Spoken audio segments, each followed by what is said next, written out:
Bueno, buenos días, queridos estudiantes, pelados. Espero que me escuchen bien. La última vez hablé muy bajito. Esta es una clase pregrabada, por si acaso no pueden entrar a, pues a la hora que es, por si no pueden tener acceso, si no pueden bajar los videos o algo, pues hablan conmigo que yo con mucho gusto se los mando o se los grabo nuevamente y se los mando por otra plataforma. Bueno, les cuento entonces que el tema de hoy es sobre el capítulo 3 de meteorología. Básicamente es la parte de la física atmosférica como tal. Entonces, este es un pequeño resumen de lo que trata el capítulo 3 y yo pues les dije que les iba a explicar un poco más sobre eso. Entonces tenemos aquí que el proceso de dispersión de contaminantes es influenciado por las condiciones meteorológicas de la atmósfera. Entonces se tiene un motor atmosférico. ¿Cuál sería entonces el motor atmosférico? Es aquel que nos va a dar siempre la energía para que haya una atmósfera. ¿De dónde viene la energía? Básicamente viene de nuestro sol. Y él es el que nos va a dar todo ese combustible de este mecanismo. Ese sol, a través de toda esa energía que da, logra que haya siempre una expansión y una compresión de los gases y una transferencia de calor. Gracias a esa transferencia de calor, debido a que hay diferentes conductividades térmicas entre tanto los continentes como el océano, podemos decir que tenemos una atmósfera y gracias a nuestra atmósfera tenemos un clima. Entonces, para que haya aire, o sea, para que tengamos un sistema de circulación de aire, tenemos dos cosas. Primero, un sistema de temperatura y segundo, tenemos un sistema de presión. Si tenemos diferencias de temperatura, vamos a tener diferencias de presión. ¿De qué depende eso? De la posición, de la intensidad y del movimiento. Entonces, dependiendo del lugar en la atmósfera, dependiendo de la intensidad de ese calor que estamos recibiendo y ese movimiento, vamos a tener una velocidad del viento. El viento, entonces, es un fluido y aplicaríamos el mismo principio que ustedes vieron en mecánica de fluidos, que me imagino que ya vieron como tal. Entonces ya saben muy bien que es un fluido. Entonces el fluido se mueve cuando hay un gradiente tanto de presión o de temperatura. Es decir, si hay diferencias de temperatura, pues vamos a tener diferencias de presión. Y si tenemos diferencias de presión, vamos a tener diferencias de temperatura. Entonces, cuando tenemos esas diferencias las vamos a llamar gradiente, pues vamos a tener un viento. En la atmósfera, en la parte más baja de la atmósfera terrestre, tenemos unas zonas de alta y unas zonas de baja presión. ¿Y por qué? Porque tenemos unos diferenciales de temperatura. El calentamiento entonces de diferentes temperaturas origina unos gradientes de presión horizontales, es decir, hay una temperatura diferente entre los polos y el ecuador y entre los continentes y los océanos. Entonces, a gran escala, la diferencia entre la temperatura del polo y la temperatura del ecuador, la temperatura entre los continentes y la temperatura de los océanos nos va a dar que haya movimiento.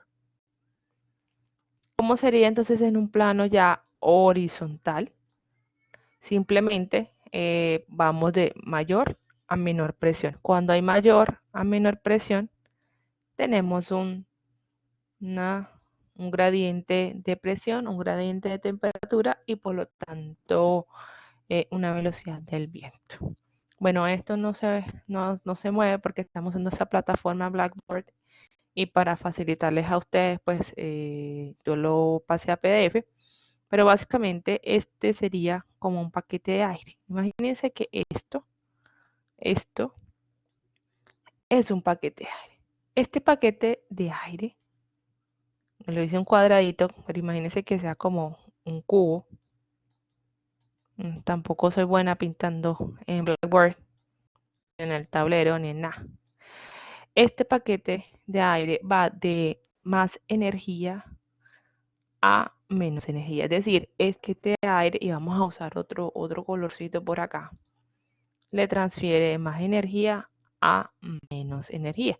Y cuando tengo menos energía, pues voy y subo para ganar más energía. Entonces, esas diferencias de temperatura me van a generar unos remolinos en la atmósfera. Entonces, los paquetes que tengo más energía me van a transferir energía a los que tengo menos energía, que estarían entonces en la parte más baja de la atmósfera. Esto significa velocidad del viento y esto significa altura de la atmósfera. Entonces, hasta dónde va a subir este paquete de aire va a depender de la energía que tenga, y ese paquete de aire me va a dar, de esa energía me va a dar, ese gradiente de energía me va a dar algo que se llama la altura de mezcla.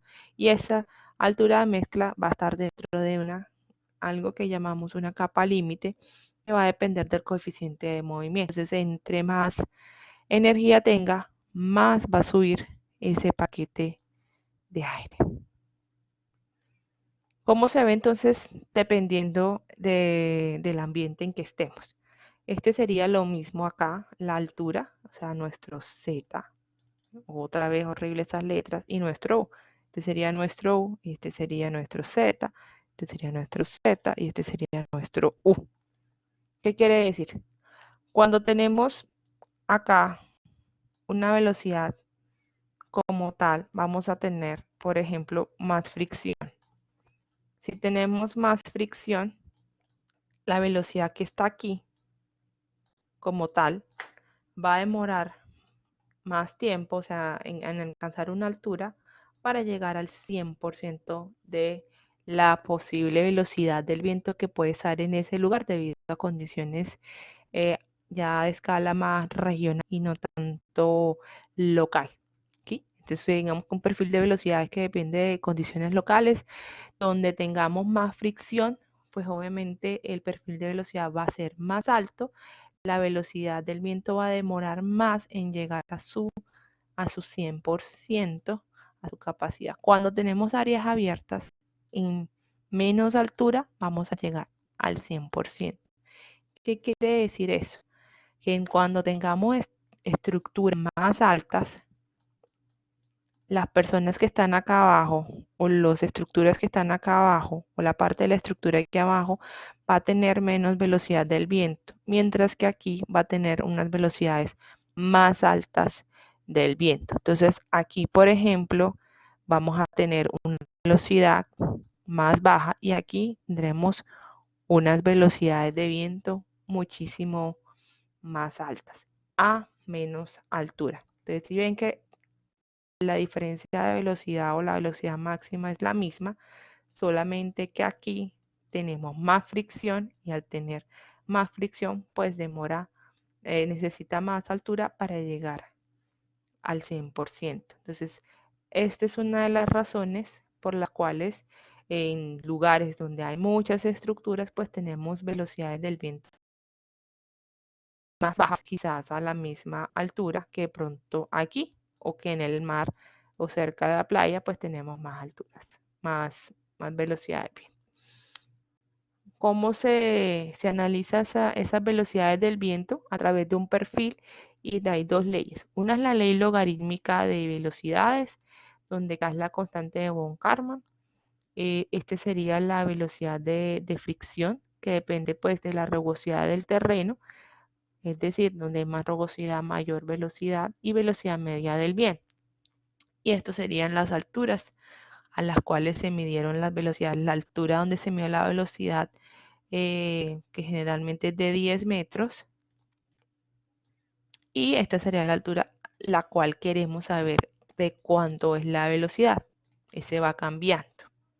En esa ley logarítmica de velocidades, pues hay unos coeficientes que dependen de lo que tengamos en el ambiente. Si es un área abierta, si es un campo con algunos obstáculos, si es un área suburbana o es el centro de la ciudad.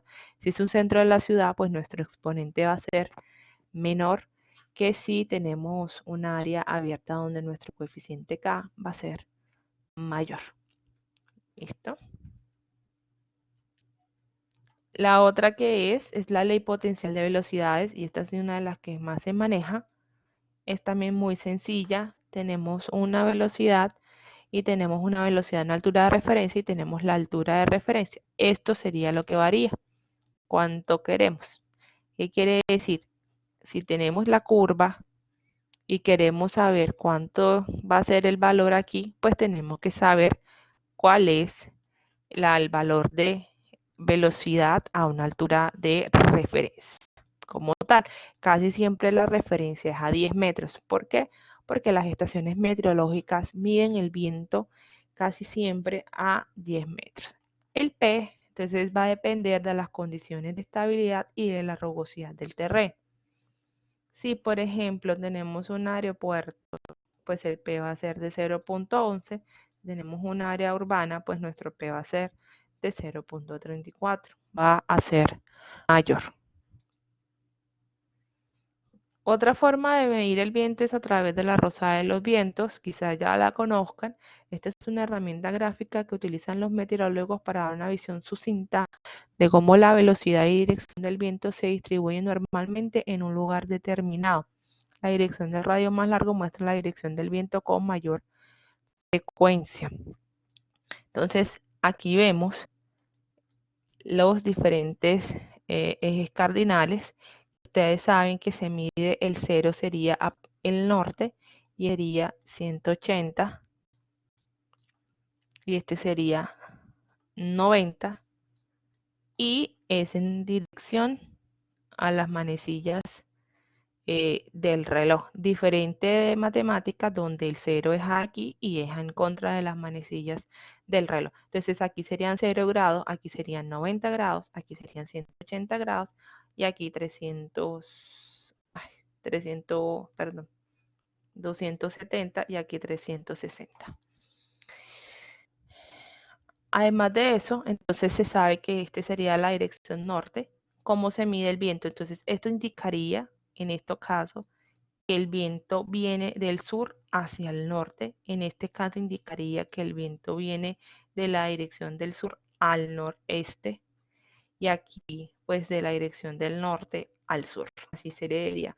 En este, por ejemplo, la dirección predominante del viento sería esta, sudeste, como tal. Y aquí pues vemos los diferentes valores de velocidad como tal. Entonces, por ejemplo, acá vemos en el azul que del 10 al 20 de metros, perdón, nudos, este está en MPH, no en nudos, estuvo presente más o menos en un porcentaje del 2 al 6%. En este caso, por ejemplo, si vemos que son velocidades más bajas, aquí no está la leyenda, estuvo del 4, 8 hasta el 9% de probabilidad, bueno, de veces. El otro punto que seguramente vieron fue la fuerza de Coriolis. La fuerza de Coriolis es básicamente que tenemos la masa de aire, lo mismo que les había dicho yo, el cubito. En este puede ser una nube. Y debido a que tenemos una aceleración centrípeta por la Tierra, por la rotación de la Tierra, el gradiente de presión pues iría de forma vertical. Esta masa de aire debería subir, pero como tenemos una rotación que nos va a dar una aceleración, que nos da una fuerza centrífuga, entonces esa masa del aire va a hacer este movimiento o esta forma. ¿Cómo se ve entonces eso a nivel ya de planeta entero?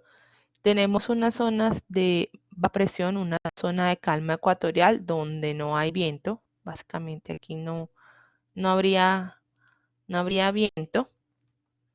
Y esa sería como una zona de baja presión. Sería como quien dice esta zona de baja presión. Y sería el viento va de zonas de alta a baja presión. Entonces son de zonas de alta a baja presión y el viento daría una vuelta así, como tal. ¿Listo? Pero además, entonces como tiene la curvatura de la Tierra, lo que hace es que por esa fuerza de Coriolis, los vientos hagan esta trayectoria que podemos ver aquí, que va de la zona de la alta a la baja presión, de la zona de la alta a baja presión, de la zona de alta a baja presión, de la zona de alta a baja presión. Entonces, en el norte, hemisferio norte, el viento va así, y en el sur el viento va así. ¿Qué quiere decir? Acá en Barranquilla el viento viene de más o menos Europa para acá, de esta parte de acá, y de aquí iría al contrario, va para acá. Si lo vemos un poquito más indicativo, entonces vemos que el viento hace este movimiento en diferentes células. Estas células, perdón, acá es al revés, estas células son llamadas de diferentes formas. Esta es la célula polar, esta es la célula de Frey, la de Hadley, y en el hemisferio norte, pues es lo mismo. Y acá tenemos las corrientes de chorro. Estas corrientes de chorro son lugares en la atmósfera donde hay una velocidad de viento muy elevada, y esto puede llevar los contaminantes y el material particulado y el viento y las temperaturas a otras partes del planeta como tal. Esta sería, perdón, la dirección de rotación. ¿Ya? ¿Por qué se forman esas diferentes depresión? La diferencia entre el polo norte y el polo sur. Si ustedes ven aquí como tal, vamos a tener un área donde llegan los rayos del sol de forma perpendicular, mientras que aquí puede que se llegue la misma cantidad de energía, pero llega en un área posiblemente mayor por la misma curvatura de la Tierra. Entonces, como llega a un área mayor, aquí llegaría como quien dice a un cuadrito así, aquí llegaría a un cuadro un poco más grande, entonces aquí se dispersa la energía en un área mayor, entonces se calentaría menos, da una diferencia de temperatura. Otro punto es la tasa de cambio. La tasa de cambio es una característica muy importante de la atmósfera. Esta capacidad nos dice si se puede frenar el movimiento vertical o suprimir la turbulencia existente. ¿Cómo sabemos cuál es la tasa de cambio de la atmósfera? Pues ya se sabe la atmósfera que tiene una tasa de cambio en un proceso que se le llama adiabático, es decir, un proceso en el que el aire no se le comunica ni se le quita calor. Y seco es cuando tiene humedades relativas no cerca de la saturación, sino todo lo contrario, de forma más baja, un 80, máximo 90%, que no es decir, no está saturada la atmósfera. Entonces, esa tasa de cambio en esa atmósfera adiabática seca se ha medido que es de más o menos 1 grado por cada 100 metros. Es decir, cada vez que pasan 100 metros de altura, y si acá yo tengo 0 grados como tal, el 100 metros después pues va a tener 1 grado. Y si baja en la atmósfera, pues vamos a tener 1 grado más caliente. Perdón. Perdón. Si ven, por estar acá en clase es al revés. Este sería 1 y aquí sería 0. Baja la temperatura. Y aquí si tenemos 10, aquí tendríamos 11 grados. ¿Listo? Ay, pelados, no entienden que también uno se embolata con esta clase. Bueno, en la tasa de cambio, entonces tenemos la tasa de cambio adiabático seco, que sería como la guía, ¿sí? Entonces vamos a poner aquí la que es guía, que sería esta, y la que cambia sería la línea negra, ¿sí? Entonces dice, esta es la tasa de cambio relacionada con la estabilidad atmosférica, tasa de cambio ambiental con la tasa de cambio adiabática. Entonces, esta tasa de cambio adiabática, vamos a ponerla en rojito, la vamos a comparar con una tasa de cambio ambiental, que esa es la que siempre está cambiando o variando. Entonces, cuando la tasa de cambio ambiental es mayor que la tasa de cambio adiabática seca, es decir, se calienta rápidamente, entonces ella va a ser inestable. Cuando las tasas de cambio son iguales, entonces quiere decir que son neutras. Y fuertemente estable cuando la tasa ambiental es mucho menor que la tasa de cambio adiabático. Pelados, lo que les quiero decir es, si yo tengo una parcela, una muestra o una parcela de aire que puede subir indefinidamente, significa que mi atmósfera pues o está neutra o está inestable. Pero si yo tengo o una inversión térmica o mi parcela del aire, en vez de estar enfriándose a medida que sube, se está calentando, pues ella simplemente al calentarse va a bajar y se ya fuertemente estable.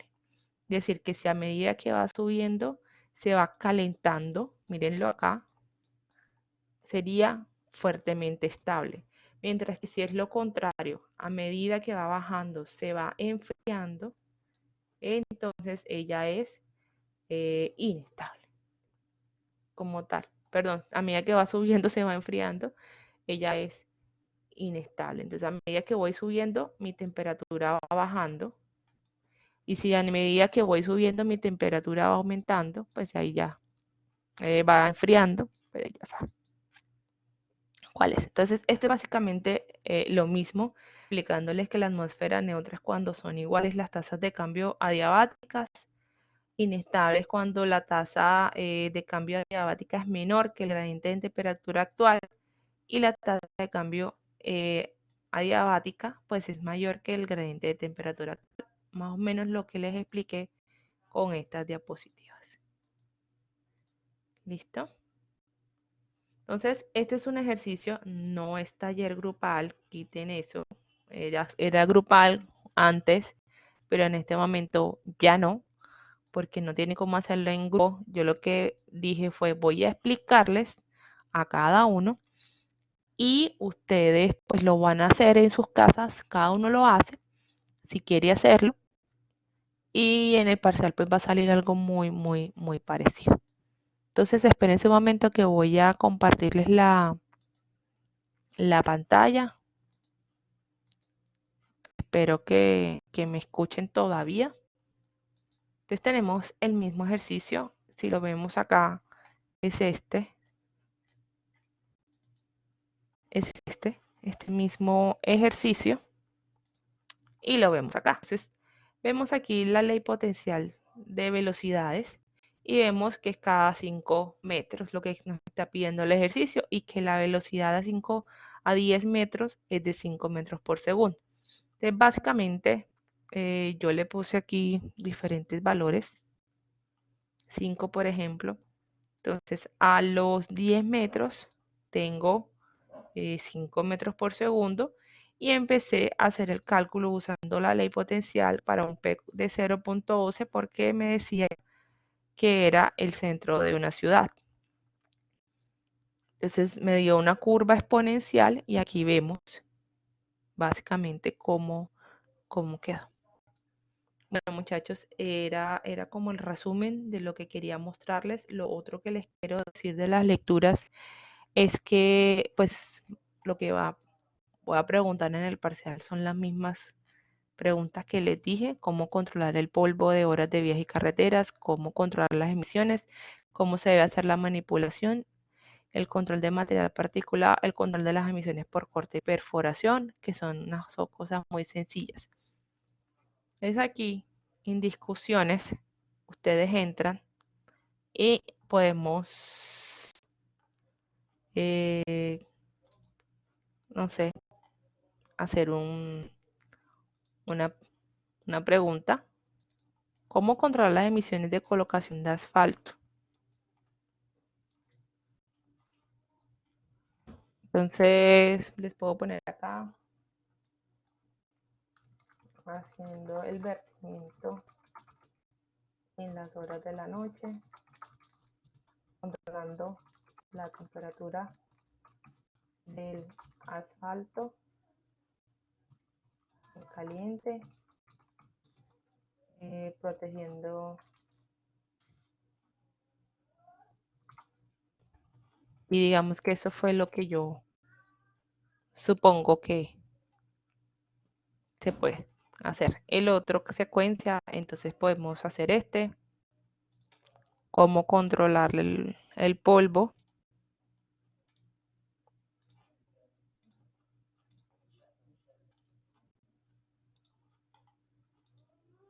Entonces yo les puedo poner así, usando mallas de protección, irrigando las vías, etcétera.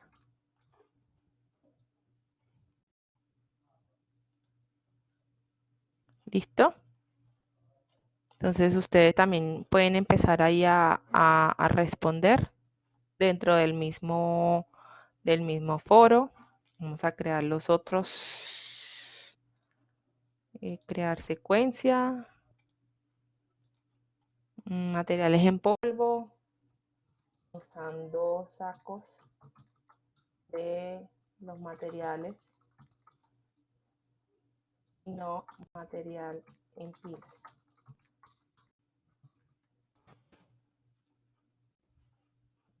¿Cuál más faltaría? Material de demolición.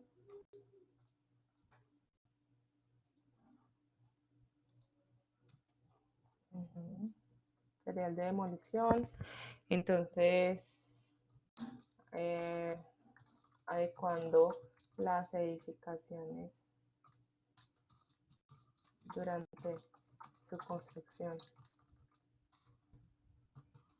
Con mallas, analizando la dirección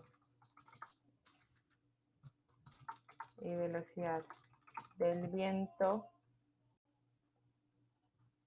cuando son pequeñas actividades de demolición para no afectar a poblaciones vecinas. La otra secuencia es que se debe hacer para las emisiones por corte y perforación.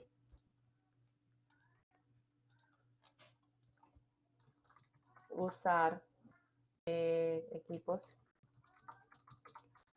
que permitan la recolección del polvo emitido por el equipo, o el uso de agua en los cortes.